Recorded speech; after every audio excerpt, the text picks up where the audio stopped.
If June is the moment when heaven closes the gate of grace and hell opens its arms wide, how many days do you think you have left to decide where your soul will belong?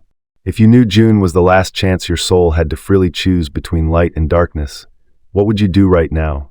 And if a voice you couldn't name whispered into your mind, "You're almost too late," would you ignore it or fall to your knees in fear?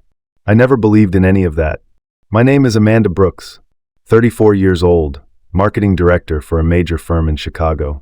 I live in a luxury high-rise and spend my days buried in emails, data, campaigns, and a checklist of quarterly goals. I live by schedules, logic, caffeine, and 5-year plans. Faith, God, the soul. Those words belong to my childhood, to the years when someone used to remind me to pray before bed. But all of that ended the day my father died in a car accident no one could explain. From that moment on, I closed the door to my heart and called it growing up. I built my life around walls of reason. I crafted a strong, independent, polished image. I knew how to sell dreams to others, yet had no idea what mine were anymore.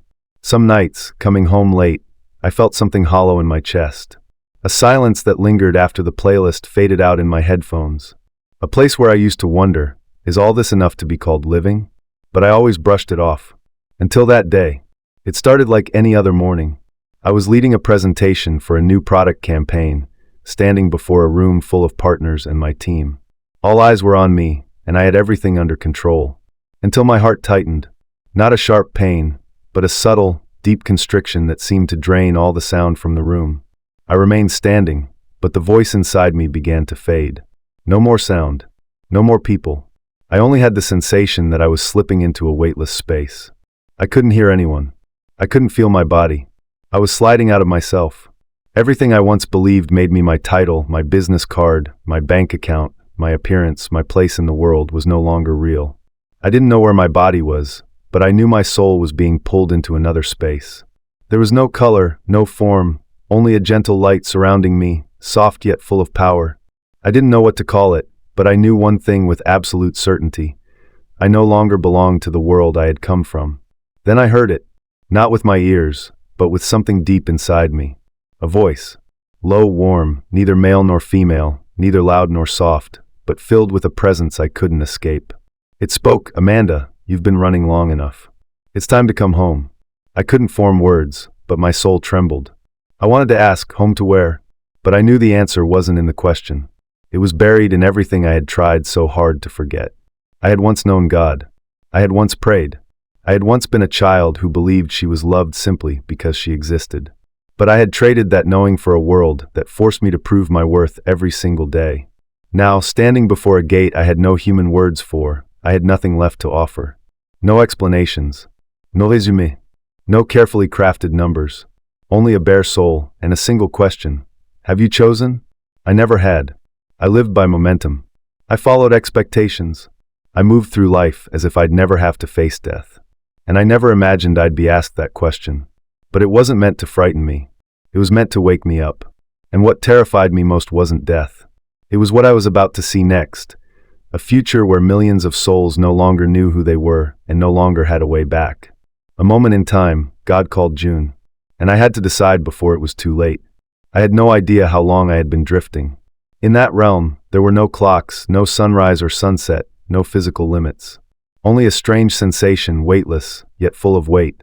My soul felt peeled away from the shell of my body, free from the pain in my chest, free from deadlines and performance reviews, free from the endless noise of my old life. But in its place came a quiet echo, deep as a canyon and sharp as a sword. You still have time, but not much. At the time, I didn't understand. Time for what? Why not much? I had no body, no calendar. I thought I was dead, and I was clinically. The doctors would later say my heart stopped for over 4 minutes. But in that place outside of time, I didn't count in minutes. I counted on awareness. Each beam of light that moved through my mind struck like a bell. I began to see visions I had never created and could never imagine. I saw other souls. They floated. They moved but had no feet. They wandered but sought nothing. They did not recognize each other. They drifted like dreamers trapped in the afterlife. Some whispered apologies over and over. Some called out the names of children and grandchildren, but no one answered. Others just mumbled one line again and again. I was too busy. I didn't have time to prepare. Their whispers pierced me, and I understood that each of them had once been given a choice like mine, and had let it slip away. I shivered. This was not hell, but it wasn't heaven either. It was the in-between, the place for souls who had chosen neither light nor darkness. They had waited too long. Then I heard a voice. Close. Clear. Familiar. It didn't use words, but I understood it completely. Amanda, don't be like them. Walk toward the light. And I saw it. In the distance, a gate. Not grand, not majestic, just a thin boundary of soft glowing light. I was drawn to it, not by effort, but by remembrance. My soul recognized that place. It had once belonged there. And as I drew closer, I saw him. There was no need for introductions. No need for a name. No need for proof. My soul knew it was Jesus. Not because I had read the Bible, but because no one had ever looked at me the way he did. There was no judgment, no pity, no warning. Only absolute understanding. As if he could see through every memory, every mistake, every moment I had chosen busyness over prayer. I wanted to fall to my knees, but in that realm, there were no knees. I could only fall silent and cry. Not out of regret, but because for the first time in my life, I felt loved without needing to earn it. He didn't say much, but each word cut clean through. He asked me, "How far did you run?" only to realize you were running from me. I couldn't answer. And then he said, "I was there, in every moment of loneliness you thought no one understood. Every night, you stared at the screen, not knowing why you felt so empty. In every forgotten dream that your soul still remembers. I never left. You just stopped returning. I wanted to say I didn't mean to. That life swept me away. But I knew those were excuses. I had been the one who chose to disconnect. And now, standing in front of this presence, I saw the truth. The soul is never unconscious. It always knows. Always remember. Always hungry. I had just silenced its voice for too long. He looked at me and said something that shook me to the core of who I was. "You still have time, but June will be too late." I froze. "June? Why June?" I wanted to ask, but he turned and pointed behind me, and I began to see things no one had ever taught me to believe. Let me tell you what I saw behind me. A future with no time left. A place where millions of souls screamed to choose again, but the gate of grace had already closed. And God spoke only one sentence. I waited long enough. I turned in the direction Jesus indicated, and the scene around me shifted at once. The floating souls and gentle light vanished. Before my eyes, a whirlwind of images, sounds, and emotions carried me into another dimension where time twisted, compacted, and burst apart. I was no longer an observer. I was living inside what I saw. A city rose before me, as if it were New York, yet strangely distorted. Skyscrapers, billboards, and dazzling technology dominated the skyline, but people's eyes were empty. No one looked at one another. No one smiled. Every person wore a headset that let them speak without words, each lost in a private virtual world deliberately detached from reality. Children did not play. Adults never touched. Families no longer shared meals. Worst of all, no one remembered God. A sharp ache struck my soul. I did not understand why I had been allowed to witness this, yet somehow I knew. Jesus needed no explanation. This was humanity's future if delay continued. A future without worship, without forgiveness, without true love. Only control, programming, and imitation. I saw souls wandering, searching for something whose name they had forgotten. They could not identify what was missing, but life felt meaningless, and a dull pain settled over them, the slow agony of spirits starving inside a world of comfort. I turned back to Jesus. There was no anger in his face, only deep sorrow. He said, "They did not choose darkness, yet they never chose the light." Delay opened the door to the abyss. Overhead, a clock appeared in the sky without numbers, its hands spinning faster and faster, and a single word glowed across it, June. Terrified, I asked, "Why June?" He answered, "It is not that June holds special power. Grace simply does not linger forever. Every soul receives a wake-up call, but the day comes when I must let them follow their final choice." My voice cracked. "What about those who have not been warned?" He looked straight at me. "You are the warning." I was stunned. I am an ordinary woman. I once lived far from God, and I believed in nothing. Why was I shown this? Why was such a burden given to me? Jesus smiled without speaking, yet in my mind I heard the words, "Those who are forgiven much will love much." A stream of light from his hand touched my forehead. Words failed to capture what happened, yet in that instant, every memory, mistake, wound, and regret in my life were seen and covered by a forgiveness without conditions. I broke down in tears. No polished image. No strength. I was a child held close, called home, loved once more. He said, "Now you have seen. Your soul still has time. Go back. Speak. Remember this. June is more than a page on the calendar. It marks the final threshold in many hearts, and if they do not choose before that point, they will no longer hear my voice." I nodded. Nothing more needed to be said. I understood. Awakening was not the hard part. The hardest part would be returning to a body in a world that does not believe what I have seen. I woke with a gasp that came out of my own throat. Heavy eyelids, broken breaths, and the steady beeping of a monitor told me I was still here. Hospital lights glared above the ICU bed. A doctor leaned over. Nurses hurried in. All I could feel was the emptiness flooding my chest. Not fear of death, but the hollow ache of having just lost the holiest thing I had ever touched. I could not recall the hospital name, or even the city at first. One reality eclipsed everything else. I had met Jesus and had been entrusted with a message, a mission that would never let me rest until it was spoken. No one believed me. They called it post-traumatic confusion. They wrote prescriptions. They told me to take time off. How could I rest when I had seen what was coming, when June, the moment souls would split, was now counting down by weeks, by days, by heartbeats? I called my mother. She fell silent when I said, "I have seen the Lord." I told a few close friends. They paused, then texted back, "We are worried. Do you want a therapist?" The world I once belonged to had become a quiet room full of doubt. I did not blame them. I had been the same. I had laughed at people who spoke of God and visions and near-death tales. Now I was the witness. I resigned from my job. I could not keep selling crafted dreams when human souls needed an authentic awakening. I had no precise plan. I only knew that if I stayed silent, I would be guilty while millions drifted toward forgetfulness. So I began to speak. First to strangers. Then to a small group at a local church. Then to a circle of women in the community. When someone invited me to share on a podcast, I said yes, even though I had never faced a camera. I spoke from the heart. No script. No slogan. No product to push. Only one question. If today were your last chance to choose, what would your soul embrace?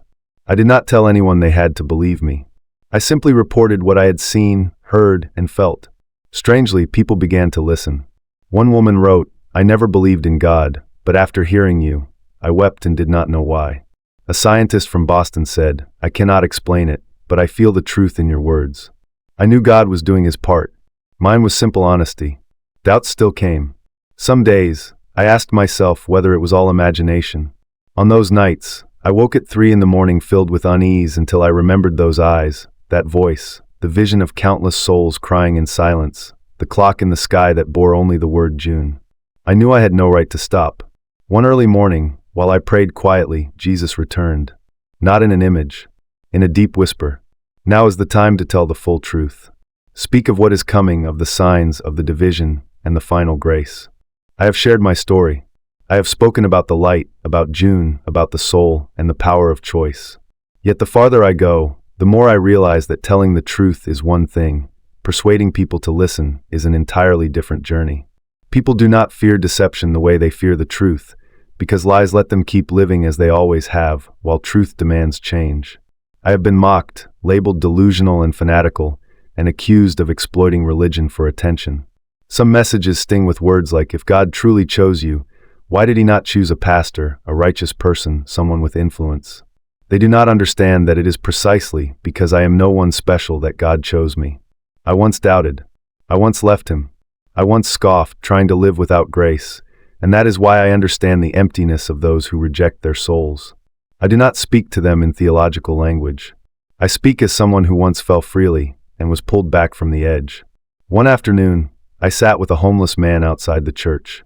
He said, "Do you know why I listen to you? Because you do not look at me like a statistic." I was speechless. In my eyes, he was not poor. He was free. He needed nothing except to know his soul was still remembered. That moment taught me my message is not meant to shock, but to awaken the sacred memory hidden inside every person. I began to record my dreams, the nights I woke and felt a hazy calling. I prayed more, not to ask for favors, but to listen. Some nights I simply sat in silence and whispered, "Lord, what should I say to the world today?" Often he replied without words, answering through tears, through a heaviness in my chest when I watched people living as if they would never die. I see those chasing money and losing their families. Those absorbed in technology no longer hear the real voice of their children. Those craving recognition, unaware of when their souls slipped away.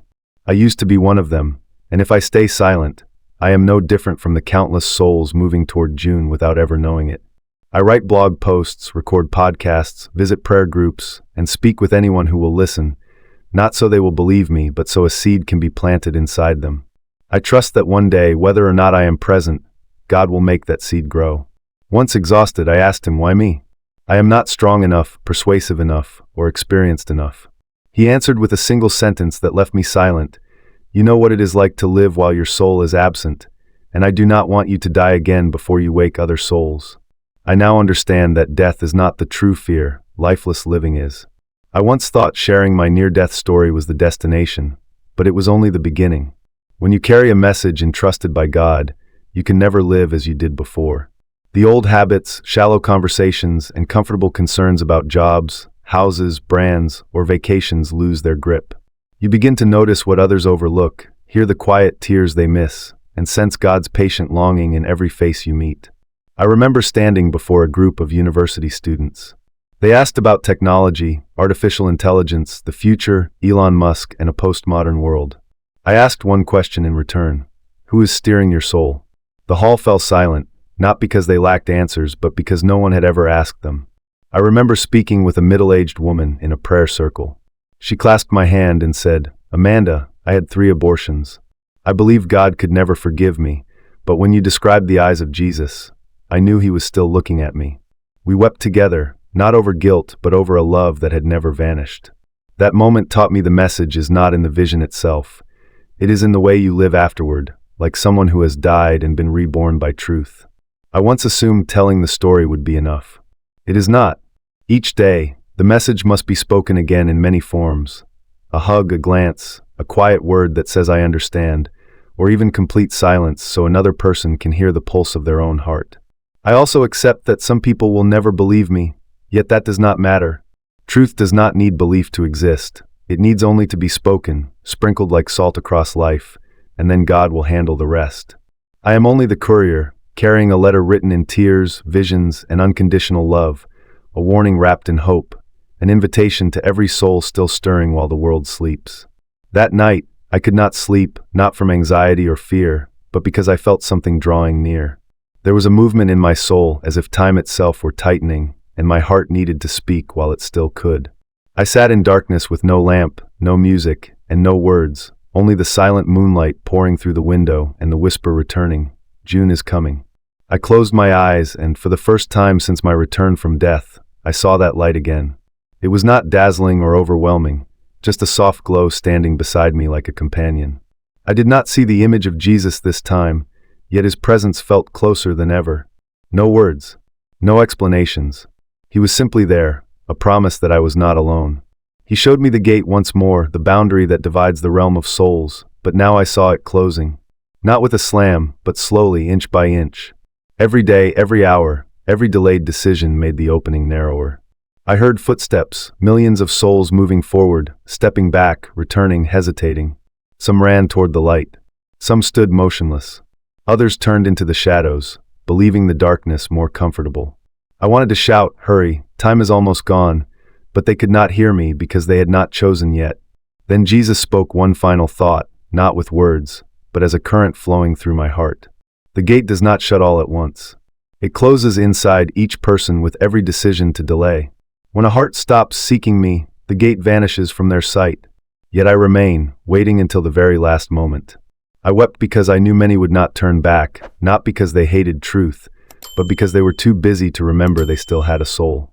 If you are hearing this, and even the smallest part of your heart feels stirred, do not stay silent. Do not postpone.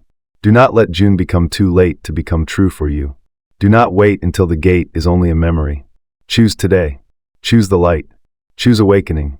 If you have ever felt that something is off in this life, if you have ever looked in the mirror and sensed an unnamed absence, if you have ever wondered about the soul, about meaning, about where you will go after death, then this is more than a message.